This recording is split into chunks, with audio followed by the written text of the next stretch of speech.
Yes. So I will be discussing these all topics, and the very first topic is quality and governance, and few of the important and few curated information against the month of April.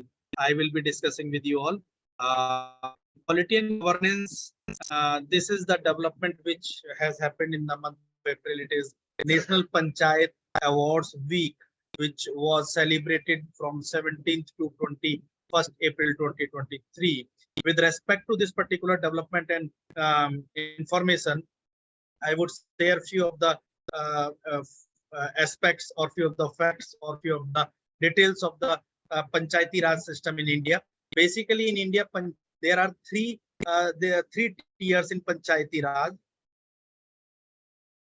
Three tiers in Panchayati Raj.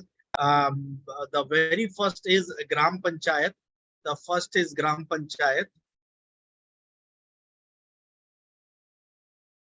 Hope some of you must be aware about it. Second one is Panchayat Samiti.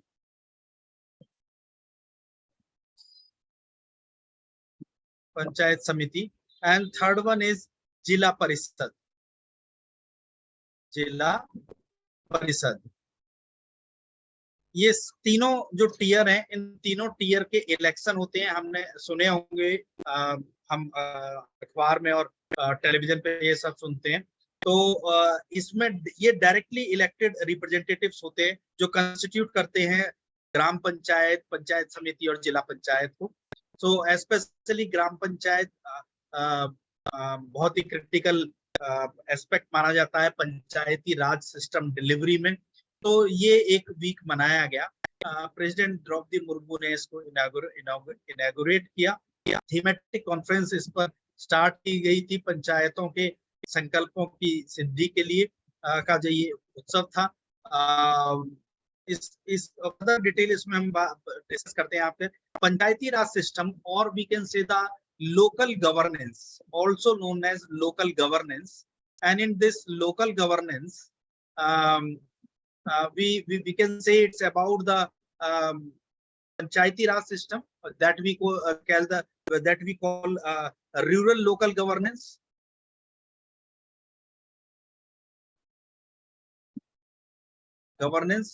Or rural local bodies and urban local governance. Urban local governance अभी आप लोगों ने देखा होगा कि दिल्ली और उत्तर प्रदेश में जो म्युनिसिपैलिटी और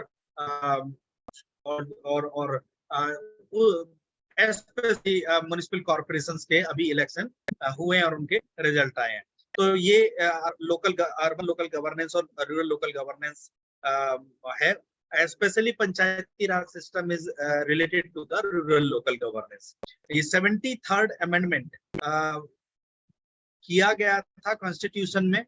73rd अमेंडमेंट एक्ट लाया गया जिसके द्वारा पंचायती राज सिस्टम को एम्पावर किया गया. ऐसा नहीं कि उससे पहले पंचायती राज सिस्टम नहीं था, गांव में प्रधान नहीं चुने जाते थे, बट वो एम्पावर्ड नहीं थे. 73rd अमेंडमेंट एक्ट ने पंचायती राज एम्पावर किया. पंचायती राज सिस्टम को जो इनेबल करने वाली कमेटी थी वो बलवंत राय मेहता कमेटी थी. बलवंत राय मेहता. और बलवंत राय मेहता को father of Panchayati Raj system भी बोला जाता है. ये गुजरात के सेकंड चीफ मिनिस्टर थे जिन्होंने ये कमेटी फॉर्म की थी. तो जिनको इस कमेटी का पार्ट बनाया गया था.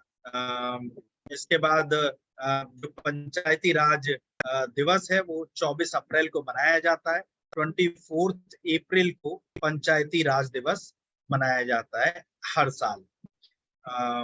अर्लियर पॉपुलरली पंचायती राज को जिला परिषद के नाम से जाना जाता था. अब वो जो है कंपैरेटिवली कम्प्रिहेंसिव फॉर्म में देखने को मिलता है. तो ये एक डेवलपमेंट था. उसके बाद दूसरा डेवलपमेंट पॉलिटी एंड गवर्नेंस में हुआ. New data protection bill introduce हुआ मॉनसून सेशन में पार्लियामेंट में. अलग अलग सेशन होते हैं जो मैं आपको स्टैटिक में बताऊंगा, जैसे monsoon session, budget session and there are multiple other sessions. तो मानसून सेशन में डेटा प्रोटेक्शन बिल इंट्रोड्यूस किया गया जो 11 अप्रैल 2023 में सेंट्रल गवर्नमेंट ने इन्फॉर्म किया सुप्रीम कोर्ट को that a new data protection bill is ready and will be introduced in the monsoon session. Monsoon session में वो इंट्रोड्यूस किया जाएगा सॉरी।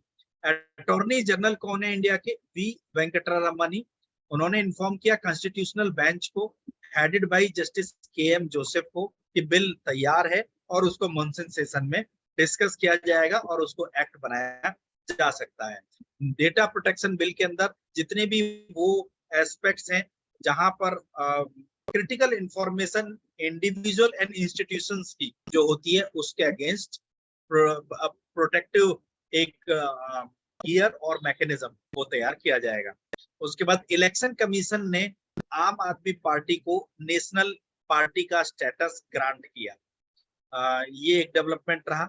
उसके बाद दूसरा डेवलपमेंट अप्रैल मंथ में था, इंडिया ने पहला एडिशन इंडियन कॉन्स्टिट्यूशन का डोगरी वर्जन में वो रिलीज किया। Union minister of law justice and parliament affair Kiren Rijiju ने first edition of Dogri version constitution of India का यूनिवर्सिटी ऑफ जम्मू में रिलीज किया।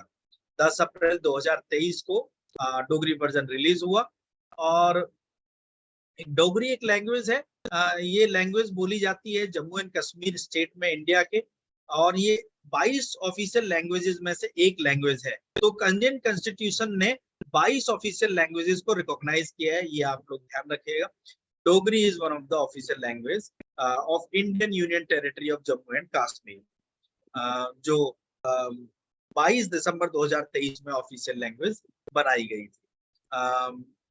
The earliest written reference to Dogri, बहुत ज्यादा और डिटेल में इसको वैसे देखने की जरूरत नहीं है, is found in Nuh Sifiri, the Nine Heavens, written by poet Amir Khusro in 1317 common era। सी को ध्यान रखिएगा, पहले क्या होता था मैं हर बार बताता हूँ आपको, एडी एंड बीसी लिखा जाता था, मतलब before Christ, and anno domini means after death. आप उसको सीई बोला जाता है, means common era, and sorry BC को बोला जाता है BCE, that is before common era, और आफ्टर डेथ को सी बोला जाता है, दैट इज कॉमन ईरा। ये क्रिश्चियनिटी में क्रिश्चियंस ने जो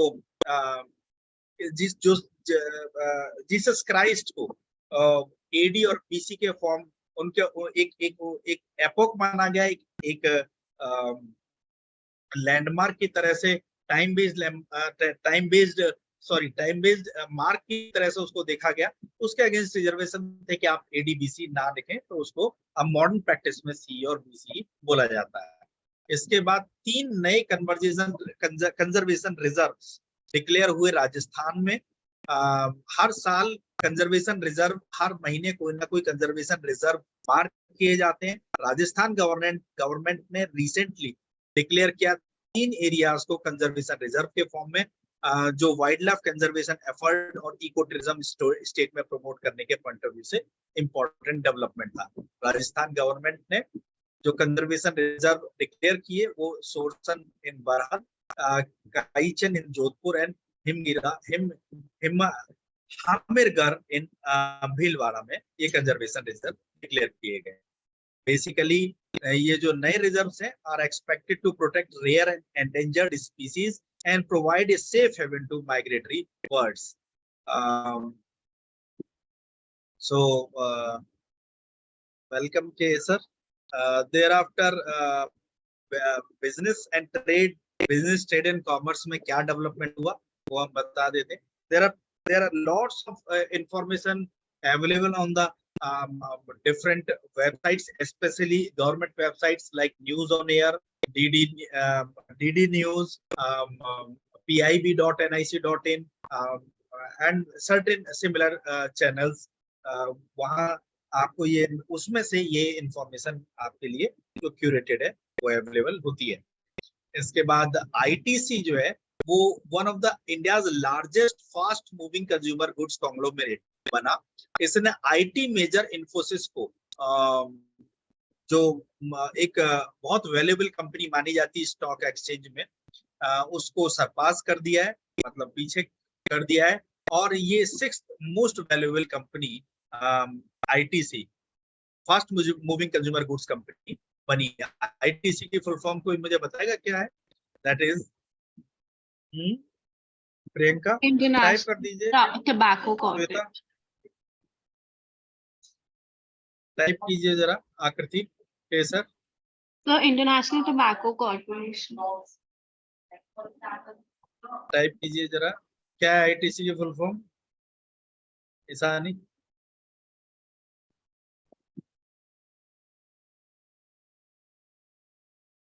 आप लोग इसके प्रोडक्ट यूज करते हैं। आईटीसी स्टेशनरी में भी है, आईटीसी एप्रल्स में भी है, आईटीसी जो आ, आ, जो हम डेली कंज्यूमेबल्स हैं, हमारे बिस्किट्स हैं, इनमें भी है।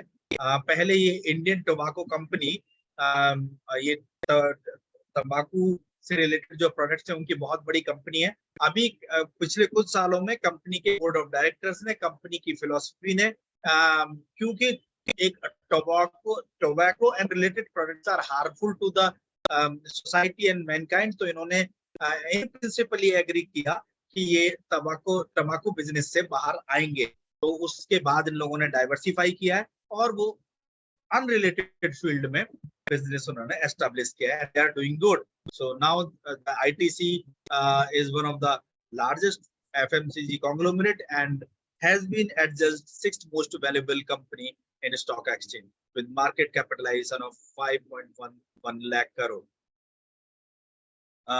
IT इंडिया, उसके बाद इंडिया का कोर सेक्टर आउटपुट जो है वो 6% बढ़ा है फरवरी 2023 में, जो रिपोर्ट रिलीज हुई। combined index of 8 core industries increased by 6%. The production of fertilizers, coal, electricity, cement, steel, refined products and natural gas बढ़े। इन ये जितने भी आप सेक्टर देख रहे हो यहाँ पर, इन सारे सेक्टर्स को कोर सेक्टर बोला जाता है। तो इसमें जो आउटपुट में वो इजाफा हुआ है 6% का। उसके बाद एप्पल बीकेसी ने पहला स्टोर इंडिया में खोला और वो ऑफिशियली अनाउंस किया, first ever flagship retail store in Mumbai called Apple BKC. Official teaser इसका सरफेस हुआ एप्पल की, एप्पल इंडिया की वेबसाइट पर, एप्पल स्टोर पर।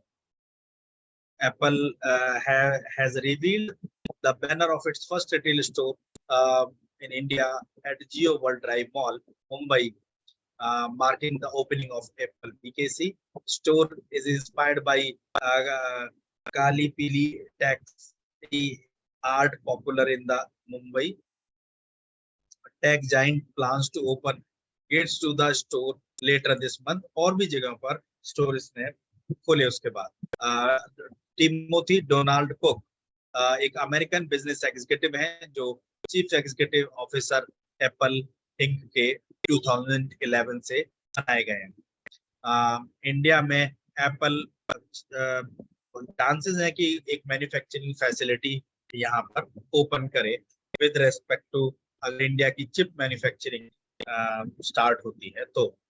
इकोनॉमी बैंकिंग एंड फाइनेंस में SBI ने कॉफी टेबल बुक लॉन्च की, बैंकर टू एवरी इंडियन के नाम से। State Bank of India, India का लार्जेस्ट फाइनेंशियल इंस्टीट्यूशन है, announce the launch of first coffee table book the banker to every Indian which celebrates 75 years of India's independence and SBI's glorious 200 years history. So the book is the tribute to the spirit of India's independence and bank's contribution to nation building. SBI 1 जुलाई 2015 में establish हुआ। मुंबई महाराष्ट्र में इसका headquarter है और दिनेश कुमार खारा current इसके chairman है। Science and technology में क्या डेवलपमेंट रहा इसको देख लेते हैं। India's first 3D printed post office to come up in Bengaluru. 3D printing basically एक मैन्युफैक्चरिंग टेक्नोलॉजी है, मैन्युफैक्चरिंग टेक्नोलॉजी है ये, जो हाईली कस्टमाइज्ड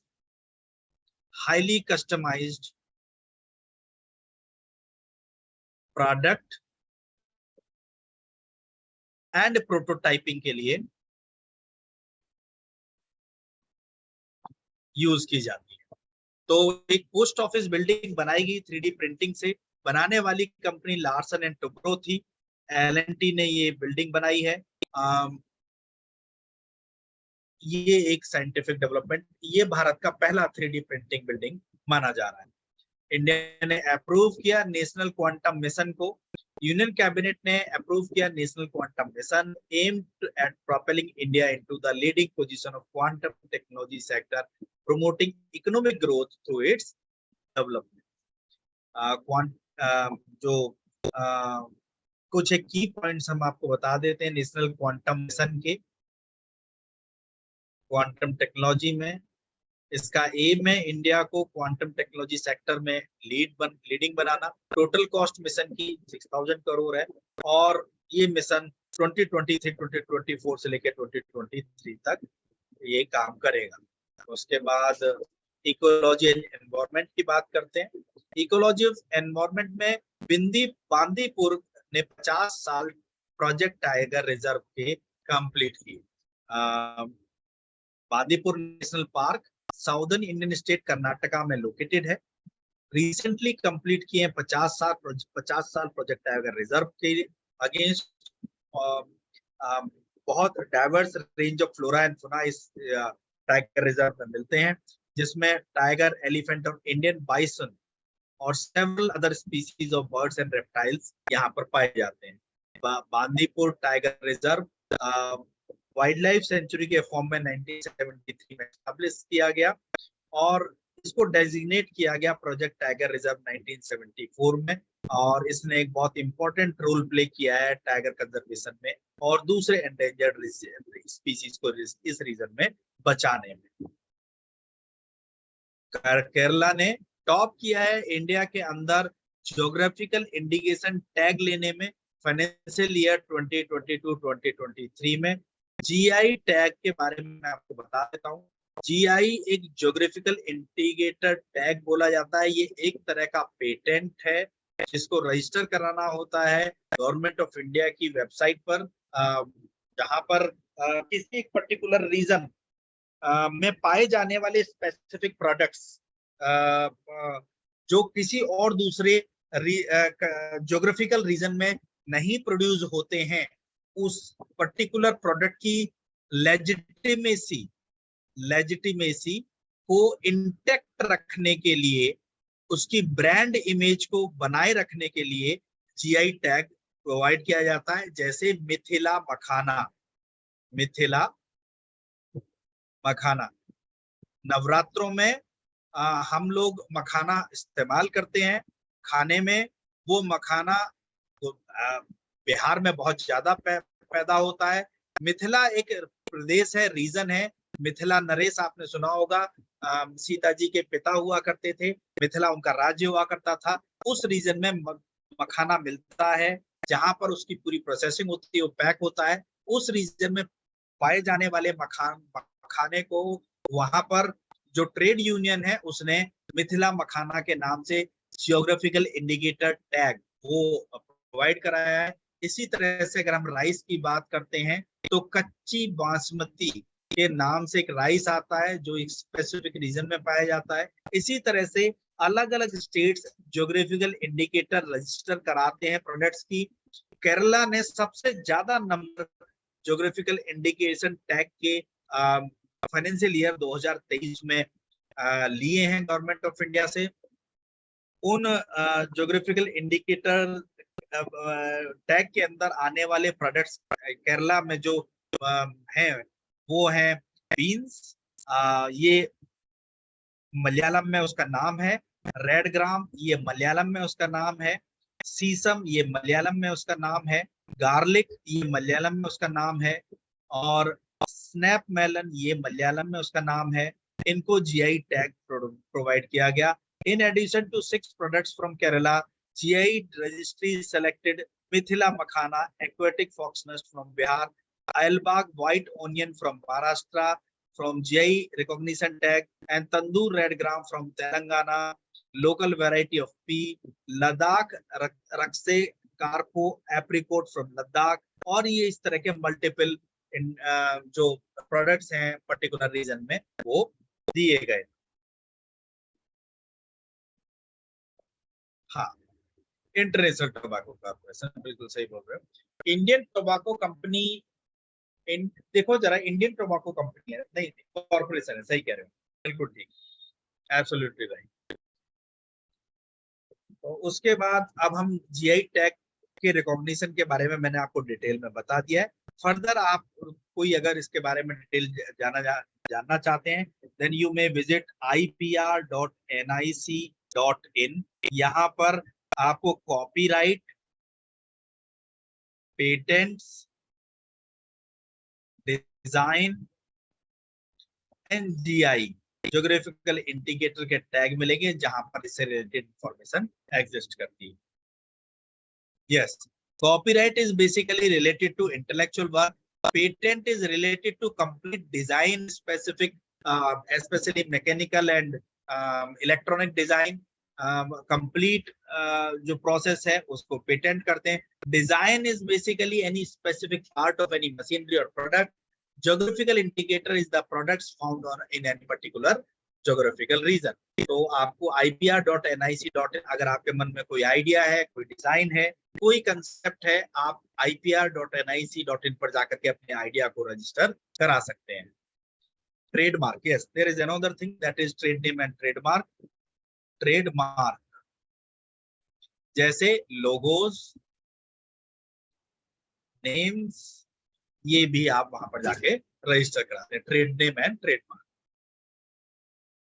उसके बाद world's first Asian king vulture conservation and breeding centre Uttar Pradesh में स्टार्ट किया गया। दुनिया का पहला conservation and breeding centre critically endangered Asian king vulture, इनको हिंदी में गिद्ध बोलते हैं,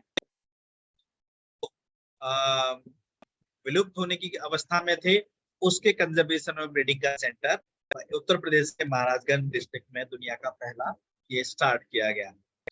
इसके बाद एमपी के गोंड की पेंटिंग ने एक्वायर किया GI tag. Gond painting of Madhya Pradesh has been granted the coveted geographical indication tag which safeguard and acknowledge the work of tribal artists and require approval from the committee for the non-tribal artists to use the art। ऐसे artist जो उस tribal community के नहीं है, वो non tribal artist इस tribe की इस पर्टिकुलर पेंटिंग को यूज कर सकते हैं, और उसको यूज करने के अगेंस्ट एक जीआई टैग का एक सर्टिफिकेट वो अप्रूवल के फॉर्म में गोंड पेंटिंग को दिया गया है। उसके बाद मैंग्रोव पिट्टा बर्ड उड़ीसा में पाई गई। The first ever census of its kind of in the country, forest officials in Odisha's Bhitarkanika have signed 179 mangrove pitta birds, which are known for their exotic and vibrant colors. These beautiful birds are found exclusively in mangrove forest area of this Bhitarkanika in Odisha and Sundarban in West Bengal. International Union for Conservation of Nature IUCN, the species has been assessed and classified as near threatened। तो ये ecology and environment में development रहे हैं। Bengaluru is all set to witness zero shadow day. ये तारीख इसमें मैं लिखना भूल गया, समहाउ ये ओमिट हो गई है। ये एक यूनिक सेलेस्टियल इवेंट हुई बेंगलुरु में, जो इंडिया का टेक्नोलॉजिकल हब है, जीरो शैडो डे के नाम से। एस्ट्रोनॉमिकल सोसाइटी के अनुसार during this event any vertical object in the city will not cast any shadow due to sun's position directly overhead. The phenomena is expected to occur around 12 you can say 12:17 means 17 past 12 p.m. and will last for a brief period. This is a unique celestial event ये हुआ है। तारीख में इसमें unfortunately पता नहीं कैसे ये रह गई, आई विल अपडेट दैट। ठीक है, अब हम बात करते हैं स्कीम्स एंड मिशंस की। Rural development ministry introduce captive employer scheme for rural youth.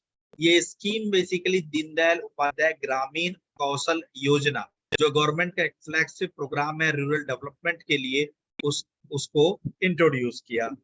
क्या 19 captive employers, basically captive sectors और कैप्टिव यूनिट्स जो है वो हॉस्पिटैलिटी, टेक्सटाइल, रिटेल और टेलीकम्युनिकेशन इनको बोला जाता है। और करीब 31,000 रूरल यूथ वो एक्सपेक्टेड हैं to receive the training and employment opportunities through this scheme. Thereafter, another development, Ministry of Housing shares PM Swanidhi loan data. Ministry of housing and urban affair ने inform किया राज्यसभा को कि जो scheme है PM Svanidhi, जिसके against loan provide किया जाता है हॉकर्स को फ्रॉम माइनॉरिटी कम्युनिटीज को, वो डिस्ट्रीब्यूट किया गया। 9.3% लोन ही डिस्ट्रीब्यूट हो पाया to assist street vendors in overcoming the economic difficulties. तो पीएम स्वनिधि जो स्कीम है वो बेसिकली हॉकर्स के लिए है और इकोनॉमिक डिफिकल्टीज को ओवरकम करने के लिए बहुत छोटे अमाउंट का लोन, करीब 20,000 से लेके 50,000 तक का लोन 7% इंटरेस्ट के फॉर्म में दिया जाता है। बट ये विद कोलेट्रल है, और ये विदाउट कोलेट्रल जो अमाउंट है that is 10,000 rupees. Collateral free amount means आपको कोई जो लोन लेने वाले ये स्ट्रीट वेंडर्स हैं इनको कोई जमानत या गिरवी नहीं रखने की जरूरत है। उड़ान 5.0 सिविल एविएशन मिनिस्ट्री ने लॉन्च किया, further enhance connectivity into remote areas. उड़ान की फुल फॉर्म है उड़े देश का आम नागरिक। ये 5th वर्जन है इस स्कीम का। ये regional connectivity through aviation, civil aviation ministry का एयर कनेक्टिविटी इंश्योर करने के लिए ये गवर्नमेंट की एक स्कीम रही है। रीजनल कनेक्टिविटी स्कीम के फॉर्म में जाना जाता है उड़ान को। ये 5th स्टेज है इसकी, ये ध्यान रखिएगा। उड़ान basically regional connectivity scheme. Ranks and reports की बात करते हैं। इंडिया जस्टिस रिपोर्ट 2022 प्रोड्यूस हुई, जिसमें कर्नाटका ने टॉप किया अमंग 18 लार्ज स्टेट्स को।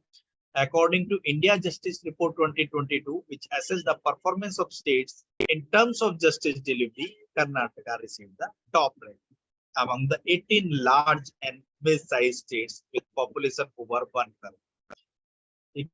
Mumbai among 19 cities with the best public transport in the world.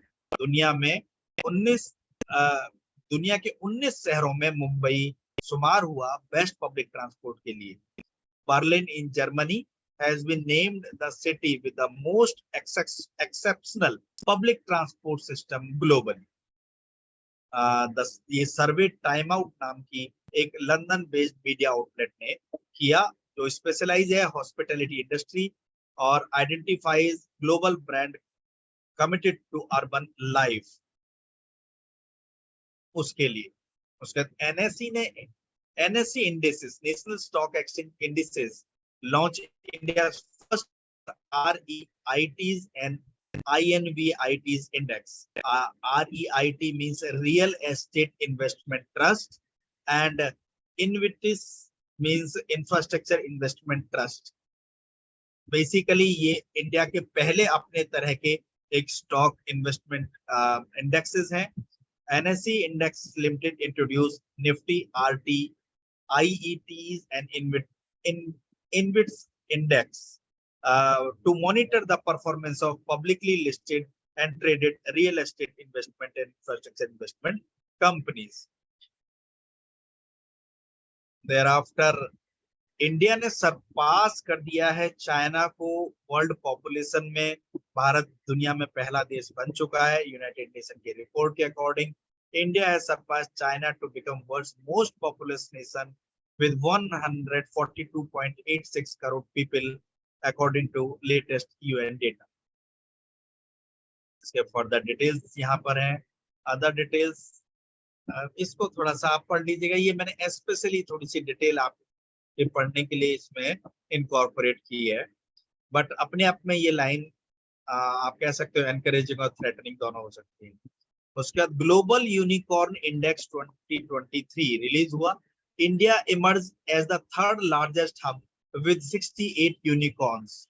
Unicorns वो कंपनी होती हैं जिनका वैल्यूएशन $1 बिलियन से ज्यादा हो जाता है, और India has solidified its position as third largest hub for startup unicorns. Huron Research Institute's Global Unicorn Index 2023 ने ये रिपोर्ट और ये स्टेटस प्रोवाइड किया है। EdTech giant Byju's leads the way in India with the valuation of 22 billion, followed by food delivery and quick commerce startup Swiggy and fantasy sports platform Dream11, both worth $8 billion.